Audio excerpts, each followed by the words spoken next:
Hello guys, welcome back to our channel. నేను మీ లావణి. ఈరోజు అయితే సింపుల్ అండ్ క్విక్ టమాటా బిర్యానీ చూపిస్తున్నానండి. ముందుగా రైస్ సోక్ చేసుకున్నాను, తర్వాత టొమాటోస్, కొత్తిమీర, పుదీనా, ఆనియన్, గ్రీన్ చిల్లీ చాప్ చేసుకున్నానండి. తర్వాత స్టవ్ ఆన్ చేసుకొని కడాయి పెట్టి 3 టేబుల్ స్పూన్ గీ యాడ్ చేసుకోవాలి. గీ హీట్ అయిన తర్వాత 1 టేబుల్ స్పూన్ ఆయిల్ కూడా వేసుకోవచ్చు, నేనైతే వేయలేదు. తర్వాత ఓల్ గరం మసాలాస్ వేసి అవన్నీ కొంచెం చిట్లేలాగా ఒక 2 మినిట్స్ ఫ్రై అవ్వనివ్వాలి. తర్వాత చాప్ చేసుకున్న ఆనియన్ వేసుకోవాలి. తర్వాత 5-6 పచ్చిమిర్చి మిడిల్కి కట్ చేసి వేసుకున్నాను. వీటిని వేసి మంచి ఆయిల్లో ఫ్రై అవ్వనివ్వాలి.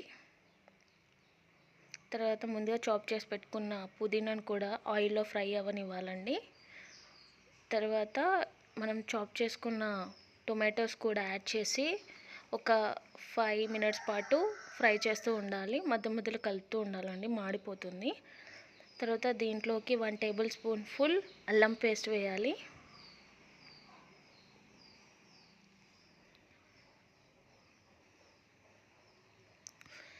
తర్వాత 1 టేబుల్ స్పూన్ సాల్ట్ కూడా వేసి మిక్స్ చేసుకోవాలి. 1.5 టేబుల్ స్పూన్ పసుపు. వీటన్నింటిని చక్కగా మిక్స్ చేసుకోవాలి. టొమాటోస్ కూడా ఆల్మోస్ట్ ఉడికాయండి. తర్వాత చాప్ చేసుకున్న కొత్తిమీర, 2 టేబుల్ స్పూన్ కారం, 1 టేబుల్ స్పూన్ వేయించి పెట్టుకున్న ధనియా పౌడర్ వేసి మిక్స్ చేసుకోవాలి. నేను 1 గ్లాస్ రైస్కి 1.5 గ్లాస్ వాటర్ యాడ్ చేశానండి. దీంట్లోకి ముందుగా సోక్ చేసుకున్న వాటర్ ఉన్నాయి కదా, అవే యాడ్ చేశాను నేను. వీటిని మూత పెట్టుకొని మరగనివ్వాలి. మధ్యలో ఒకసారి తీసి దీంట్లోకి 1 టేబుల్ స్పూన్ గరం మసాలా అయితే యాడ్ చేశాను.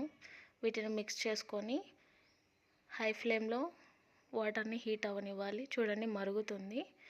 వాటర్ అనేవి తెల్లగా ఆగనివ్వాలి.